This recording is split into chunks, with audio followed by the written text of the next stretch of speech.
बच्चों, मैं अमरजीत सिंह फिर आपका स्वागत करता हूं। आज की क्लास में मैं आप सब लोगों के लिए लेकर के आया हूं हिंदी के वर्ण, जो कि पिछली क्लास में हम लोगों ने पढ़े थे और वहां पर हमने बात की थी हिंदी के स्वरूप, हिंदी के जो वर्ण थे उनके स्वरूप पर बात की गई थी। आज हम बात कर रहे हैं हिंदी के वर्णों पर। तो उसमें हमने पढ़ा था हिंदी का जो वर्णों का स्वरूप है वो दो तरह का है, एक है स्वर और दूसरा है व्यंजन। पिछले उसमें हमने व्यंजन पर विस्तृत चर्चा की थी, जैसे कि सारे व्यंजनों को हम लोगों ने देख लिया था और उसी में एक अलग से हम लोगों ने एक व्यंजन पर बात की थी, अनुस्वार पर बात की थी और वहीं पर एक त्रुटि हो गई थी जिसमें से अनुस्वार और जो विसर्ग है उसको भी अनुस्वार की तरह ही बता दिया गया था। उसे भूलवश हो गया था, उसे सही करें। ये जो विसर्ग है ये इसका उच्चारण हा की तरह किससे किया जाता है और जो हमारा अनुस्वार है वो जिसको अंक की बिंदी हम लोग बोलते हैं वह अनुस्वार ही है। अनुस्वार और विसर्ग दोनों जो है व्यंजन की श्रेणी में आते हैं। तो सबसे पहले हम इस बात पर चर्चा करते हैं कि अभी तक छोटे में हम लोग पढ़ते आए हैं कि अंग और आहा। सबसे अंत में जब हम लोग स्वर की बात करते थे तो ए औ ओ औ अंग आहा पढ़ते आए थे। तो उस भ्रांति को हम लोगों को ठीक करना है कि जो ये अंग है अनुस्वार ये भी व्यंजन है और जो ये अह है जिसका उच्चारण हा के तरीके से बोला जाता है, लिखा तो उसको इसी तरीके से ही जाता है। दो इसका चिन्ह जो है वर्ण के अंत में दो बिंदियों के रूप में इसको प्रदर्शित किया जाता है। तो हम लोग चर्चा करते हैं कि जो ये विसर्ग है वैसे तो हिंदी में इसका उपयोग कम हो गया है, इसका संस्कृत में उपयोग अधिकतर किया जाता है, फिर भी जो है कहीं यत्र तत्र इसका उपयोग हम लोगों को मिल जाता है। अब बात ये आती है कि किस आधार पर हम व्यंजन और स्वरों का विभाजन करते हैं, कि किसको हम व्यंजन कहने लगते हैं और स्वर किसको कहने लगते हैं। तो बच्चों, ये बात हम तब जान पाएंगे जब उसके मूल स्वरूप पर जो हमने पिछले उसमें चर्चा की थी उस पर ध्यान देंगे। तो स्वर किसको कहते हैं? स्वर ध्वनियाँ जो है ऐसी ध्वनियाँ हैं जो कि किसी पर आश्रित नहीं होती, स्वतः जो है उद्धृत होती हैं। अभिप्राय यह है कि ये जो स्वर हैं ये स्वतंत्र रूप से उच्चरित होते हैं, इन्हें किसी भी अन्य वर्ण की सहायता की आवश्यकता नहीं होती है। तो आज हम बात कर रहे हैं कि स्वर कितने प्रकार के होते हैं। तो जैसा कि आप देख पा रहे हैं स्वरों को तीन प्रकार से विभाजित किया जाता है। सबसे पहला हमारा स्वर आता है ऋश्व स्वर, जिसको कि हम बात करेंगे कि आप देख पा रहे हैं यहाँ पर ऋश्व स्वर में जो है दिखाई पड़ रहा है कि पहला स्वर है अ और दूसरा स्वर है ई, तीसरा स्वर है उ और चौथा स्वर है री। अब क्या होता है ये ऋश्व स्वर? बच्चों, ऋश्व स्वर जो है ये मूल स्वर हैं, वास्तविक स्वर यही हैं। जैसे कि यहाँ आप देख पा रहे हैं कि जो ऋश्व स्वर है यह मूल स्वर हैं और सबसे बड़ी चीज़ ये है कि हमने बोला कि ये निराश्रित हैं, यह किसी भी अन्य वर्ण पर आश्रित नहीं हैं।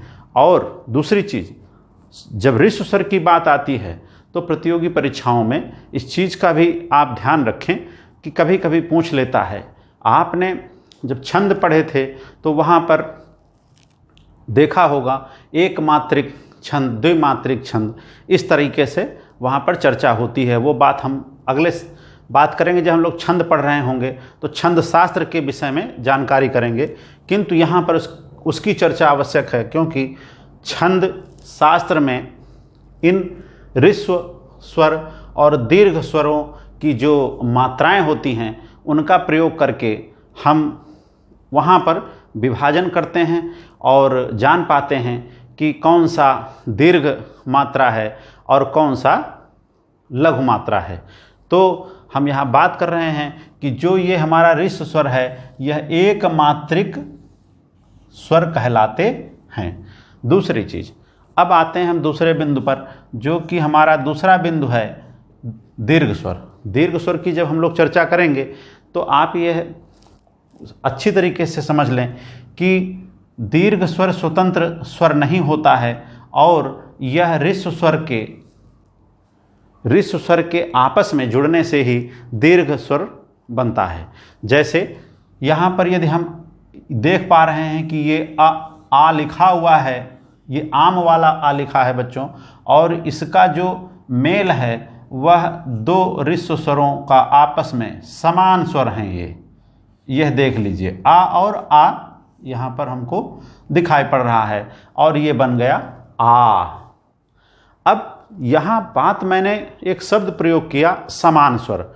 बच्चों याद रखिएगा, अभी इन समान स्वरों की जो ये शब्द है यह आपको उस समय भी पढ़ने को मिलेगा और जब हम लोग संधियाँ पढ़ रहे होंगे, संधियों में इन समान स्वरों की बात आएगी तो हम यही समझते चलते हैं कि समान स्वर का अभिप्राय यह है कि एक स्वर और दूसरा स्वर भी वही स्वर, तो एक स्वर का प्रयोग दो बार हो गया तो दो समान स्वर मिलकर के एक दीर्घ स्वर का निर्माण कर देते हैं।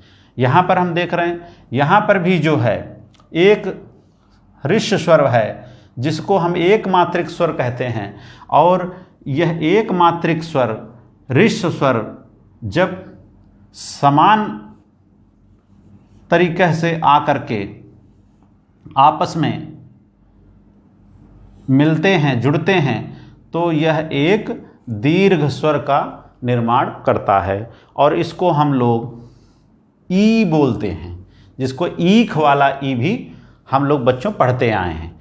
अब इसी प्रकार से यदि उ और उ को दो बार हम जोड़ देते हैं, मतलब एक मात्रिक समान स्वरों को युग्मित करके दीर्घ स्वर का जन्म हुआ है।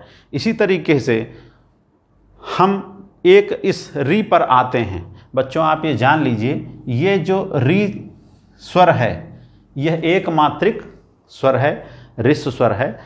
वैसे तो इसका प्रयोग अब हिंदी में कम हो गया है, इसका प्रयोग होता है, संस्कृत में भी होता है और अन्य भाषा में भी इसका प्रयोग होता है। अब हम बात करते हैं संयुक्त स्वर की। संयुक्त स्वर क्या होते हैं बच्चों? संयुक्त स्वर ऐसे स्वर हैं जो हमारे ऋस्व स्वर हैं और हमारे दीर्घ स्वर हैं। या तो दीर्घ स्वर आपस में मिलते हैं या फिर ऋस्व स्वर मिलते हैं, ऐसा यदि हम कहते हैं तो यह भ्रांति हो जाएगी। बच्चों जब दो असमान स्वर आपस में ऋस्व, एक मात्रिक असमान स्वर आपस में जब जुड़ते हैं, मेल करते हैं, तो वह संयुक्त स्वर का निर्माण होता है। यहाँ पर हम देख पा रहे हैं कि दो ऋस्व असमान स्वरों का योग हुआ है, आ और ई, दोनों को हमने मिला दिया तो ये बन गया ए। अब इसी प्रकार से एक मात्रिक ऋस्व असमान स्वरों आ और ए, ये जो हमारा संयुक्त स्वर बना ए और ये आ, ये जैसे ही आपस में मिलते हैं वैसे ही यह ए बन जाता है। अगले अक्षर पर हम लोग चलते हैं।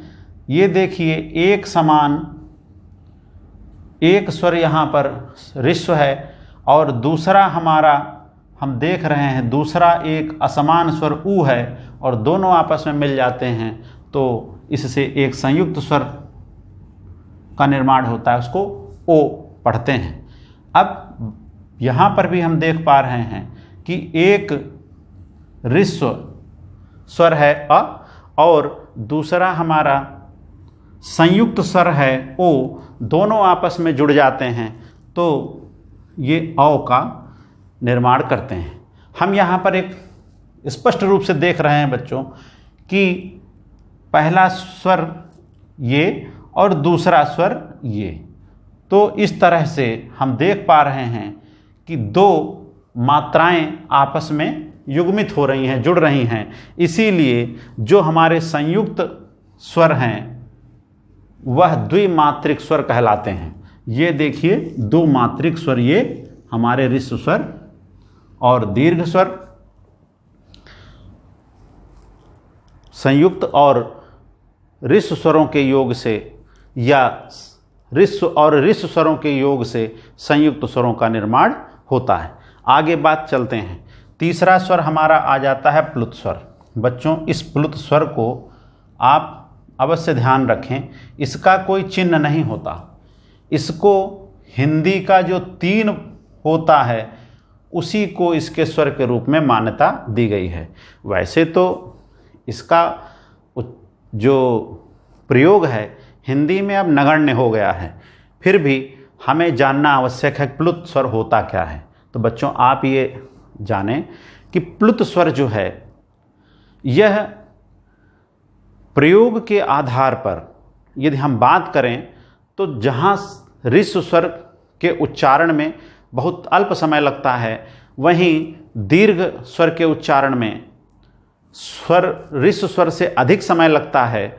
और जब ऐसा स्वर आ जाए जिसके उच्चारण में 3 गुना समय लगे तो उसे हम प्लुत स्वर ही कहते हैं।